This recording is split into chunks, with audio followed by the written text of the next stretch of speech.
If anyone has to take over for Captain Anderson, I'm glad it's you. I'm not sure about having non-humans on our ship, though. We're all on the same team here, Presley. With all due respect, sir, that's what they said about Nihilus. Look how that turned out. Speak freely, Presley. I want to know if you have a problem with non-humans. It's not that, Commander. Humanity has always handled its own problems. Saren attacked one of our colonies. We should be the ones to stop him. We don't need their help. Some people think asking for help is a sign of weakness. That's just being stupid and stubborn. No matter how strong you are, allies can make you stronger. I guess so. Maybe I'm just stuck in the old ways of thinking. But don't worry, Commander. This won't be a problem. Carry on, Presley.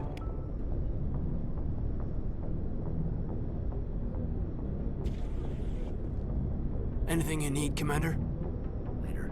What's your opinion on the last mission? I don't see how we could have done things any better. At least not without getting to Eden Prime sooner. And we were on the scene faster than any other Alliance ship could have been. We'll talk another time, Lieutenant. Yes, Commander? Is there something you need? How did you end up serving on an Alliance ship? I enlisted right out of med school. Earth always seemed boring to me. Too safe, too secure. I figured the colonies were teeming with exotic adventure. I wanted to travel the stars, tending the wounds of tough soldiers with piercing eyes and sensitive souls. Turns out military life isn't quite as romantic as I'd imagined. But humanity needs the Alliance if we want to keep expanding through the Traverse, and the Alliance always needs good doctors. So I stayed on to do my part. Ever think you made the wrong choice? Sometimes I think about opening a private practice back on Earth. Or maybe taking a position at one of the new med centers out in the colonies. But there's something special about working on soldiers. If I left the Alliance now, I'd feel like I was abandoning them. How well do you know the Lieutenant? I'd never worked with him before this mission. But he has an impressive service record, over a dozen special commendations. Tends to keep to himself, though. Maybe because of the headaches.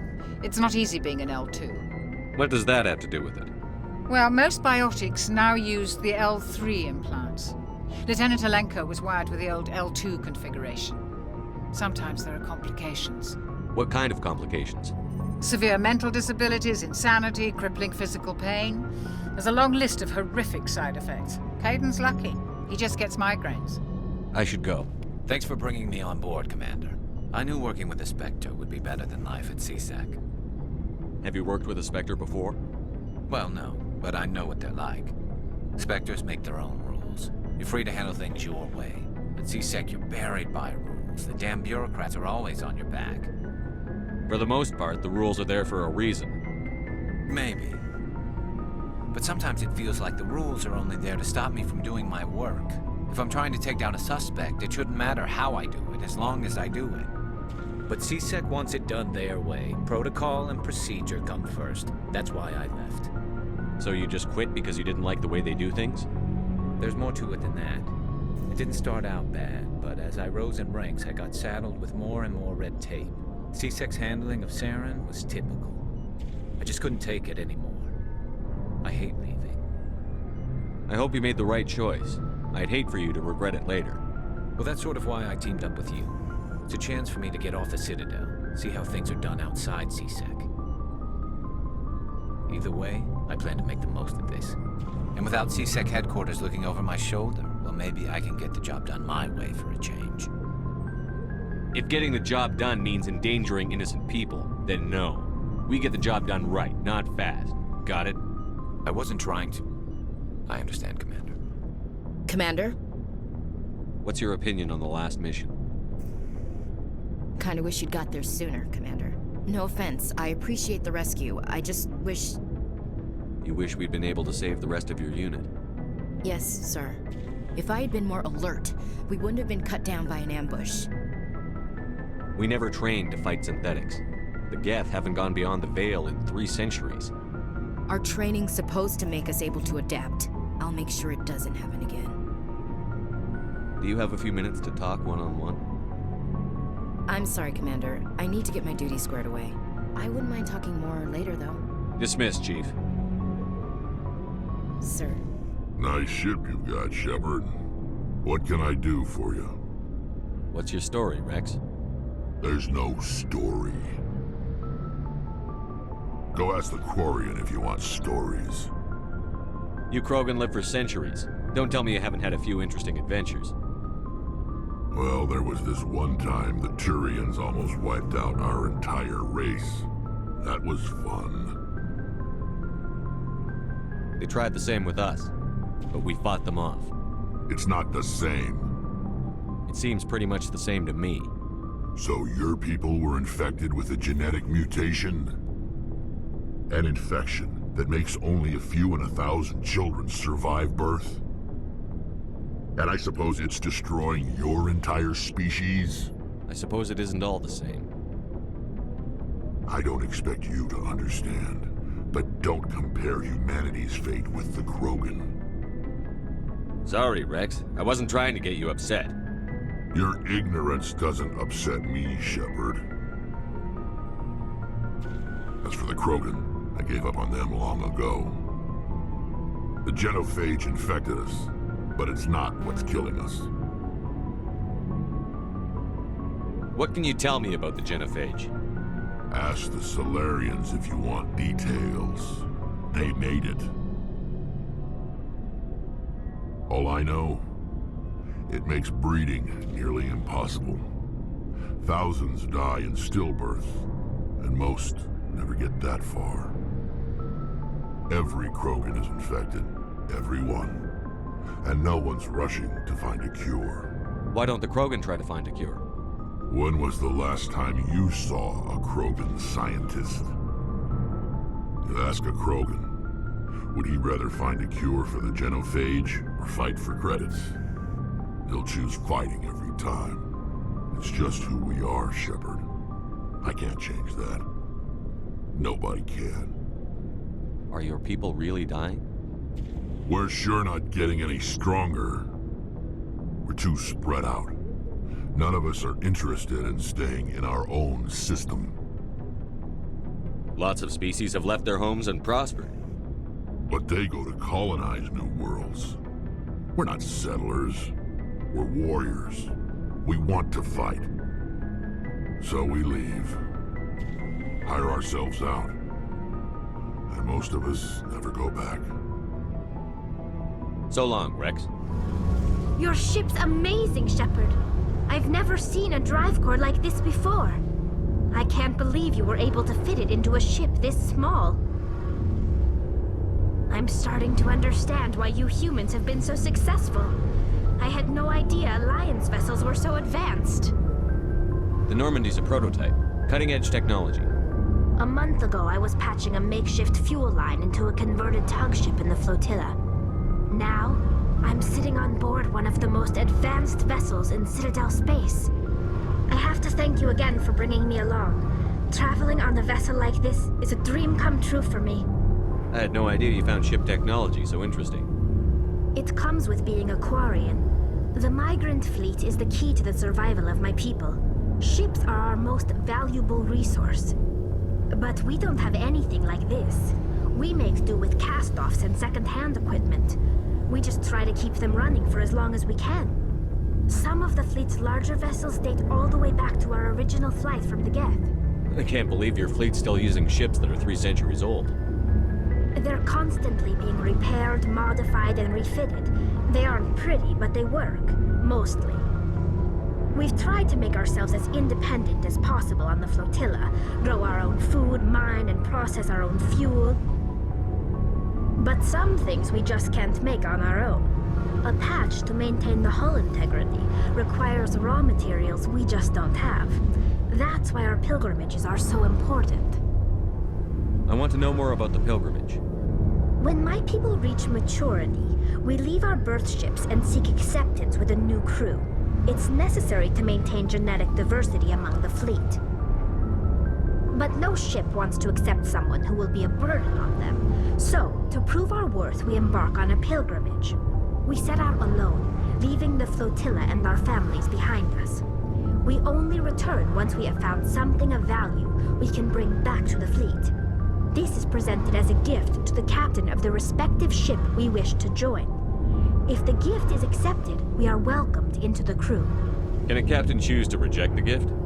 That doesn't happen often. Most captains are eager to increase the size of their crew. It increases their own standing in our society.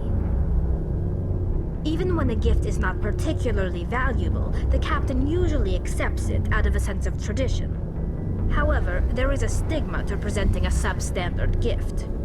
It's not the best way to make a good impression on a new community. Most pilgrims don't return until they find something worthwhile. I can't believe they just send you off alone. It's not like they just cast us out. Before we leave, we are given lessons in how to survive outside the flotilla, and given gifts to help us on our journey. We also receive implants to fight off sickness and disease. Generations of living in an isolated and highly controlled environment have left our immune systems weaker than most. By the time we leave the fleet, we are well equipped for the pilgrimage. This is a rite of passage for all Quarians. If it were dangerous, our numbers would suffer. Virtually every pilgrimage ends with a triumphant return and the ritual presentation of the gift to one of the fleet's captains. I want to talk about something else. Like what? Tell me about your people. Our lives aren't easy. Resources are scarce, and we are constantly on the move. Everything we do must in some way contribute to the continuation of the migrant fleet. There are 17 million Quarians in the flotilla, and each of us relies on the others for survival. The bonds among my people are strong. Unfortunately, we have had to surrender many of the freedoms and civil liberties other species take for granted. What kind of freedoms? Well, it's illegal for parents to have more than one child. If our population grows too much, it would strain our resources to their breaking point. Of course, we also can't allow our numbers to become too few. If our population is in decline, the rule against single births is temporarily repealed. In extreme cases of population decline, incentives are even offered to encourage multiple births, though the Conclave hasn't had to take such measures in nearly a century. That's your government. The Conclave is our civilian branch of government. Each ship can elect a representative to serve on the Conclave and make decisions that affect the fleet as a whole. On matters that affect an individual ship, however, the captain has the final say. It's a tradition that dates back to the early days, when the fleet was governed by martial law. Fortunately, most captains nowadays are smart enough to have an elected council from their crew to give them advice and guidance. So the ultimate power rests with elected officials. In practice, the Conclave and the respective council for each ship tend to set the rules that govern our daily lives. But in theory, we are still under military jurisdiction. The 5 top-ranking military officials in the fleet serve on the Admiralty Board. These 5 have the power to overrule any decision by the Conclave in case of emergency. To do so requires unanimous agreement among the Admiralty, and they can only do this once. After that, the entire board must resign their posts. It's a safeguard that served us well. In nearly 3 centuries, the Admiralty Board has only overruled the Conclave 4 times. I want to know more about the Geth. I doubt I can tell you anything you don't already know. It's been almost 3 centuries since they drove my people into exile. All I know is the story of their origins, what they were when we created them, and how they turned on us. Interesting. The Geth were originally created to serve as an automated manual labor force. Initially, their intelligence was as limited as any VI. Over time, we made small modifications to their programming to allow them to perform more varied and complex tasks, bringing them closer and closer to true AI status. How come the Council didn't step in and stop you? This wasn't true AI research. We may have been skirting the bounds of the law, but we never did anything that was actually illegal. The changes were so insignificant, so gradual, that we were able to control them. Or so we thought. But one thing we underestimated was the power of the neural network. A million Geth thinking simultaneously created an inherently unstable matrix. So, the Geth share brain power? Many of the Geth's logic systems were designed to work in concert with other nearby Geth. Basically, the more of them you have in the group, the smarter they are. So there's some sort of group consciousness. No, nothing like that. They cannot share sensory data or information. Their programming cannot handle that much simultaneous input. Each Geth maintains an individual awareness and identity. The neural network only operates on a process-based level. It's basically the synthetic equivalent of a subconscious.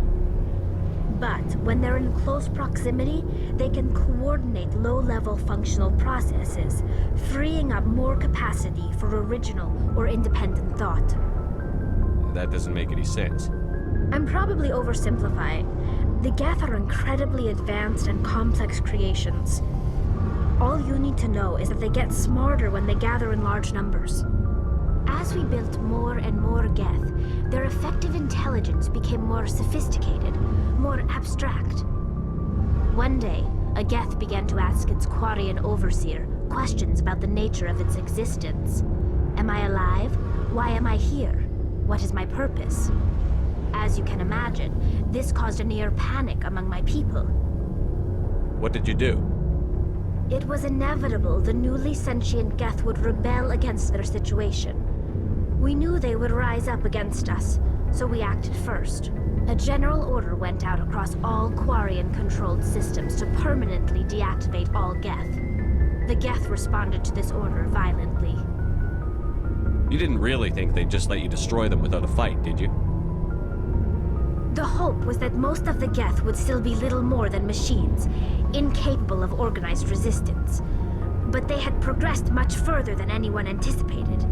The war was long and bloody. Millions upon millions of Quarians died at their hands. In the end, we were forced to flee our own homeworld. We feared the Geth would pursue us, but they never came beyond the Veil. Now we drift through space, exiled, searching for a way to reclaim what was once ours. It's hard to feel sorry for you. Your ancestors tried to wipe out another species. We made a mistake when we created the Geth in the first place, but we did not make a mistake when we went to war against them. If we had not acted, they would have wiped us out. They're a synthetic life form. They have no use for organics. None. Why do you think they cut themselves off from the rest of the galaxy? Why do you think they've killed every organic being who's ever tried to contact them? They didn't kill Saren. What does that tell you? The Geth are not innocent victims in all this. They're the enemy. They want to destroy us. Not just the Quarians. All organic life. That's why they've joined up with Saren. And that's why we have to stop him. I should go. Hey, Commander, you know that Quarian, Tally? She's been spending all her time down here asking me about our engines. I'll tell her to leave you alone. What? No, she's amazing. I wish my guys were half as smart as she is. Give her a month on board and she'll know more about our engines than I do. She's got a real knack for technology, that one. I can see why you wanted her to come along. I figured she'd be a real asset to the team. You got an eye for talent, Commander, but I'm guessing that's not why you came down here. I want to know more about the Normandy. She's the best ship I've ever served on, probably the fastest vessel ever designed. And she's the only one using the new Tantalus drive core. What's so special about the Tantalus drive core? Proportionally, it's about twice the size of any other vessel. Not only are we faster, we can run at FTL speeds longer before we have to discharge the core. Fill me in on the IES stealth systems. How does it work exactly? You can't hide a ship out in space. They emit too much heat and radiation, too easy for sensors to pick them up, unless you find a way to capture those emissions. So our stealth systems trap the energy we give off in storage sinks built into the ship itself. No emissions to give away our location. Eventually the sinks have to be vented. More than a few hours silent running and they overheat. Cook us inside our own hull. There's no way for anyone to detect us? A visual scan can still pick us up. Anyone looking out a window can see us plain as day.